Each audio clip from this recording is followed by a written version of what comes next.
Sinampahan ng reklamong plunder at technical malversation sa Office of the Ombudsman si Executive Secretary Ralph Recto at iba pang miyembro ng gabinete. Inihain ito ng health advocate na si Dr. Tony Leachon dahil sa illegal umunong paglilipat sa National Treasury ng 60 billion pesos na reserve funds ng PhilHealth. Nitong Marso, naibalik na sa PhilHealth ang pondo. Pero ayon kay Leachon, nagkaroon na ng pinsala ang paglilipat ng pera. Dapat daw bayaran ng Department of Finance at Department of Health ang mga utang ng PhilHealth.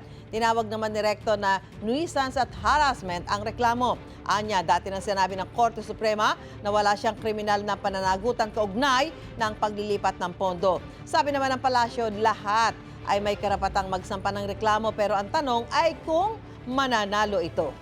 Kasi nung 60 billion, hindi nagamit siya na maraming pasyente nagka-heart attack, nagka-cancer, na-stroke, yung mga nagda-dialysis, yung mga unpaid hospital claims. There should be accountability. So, ganun na lang ba yun? Sorry nagkamali kami.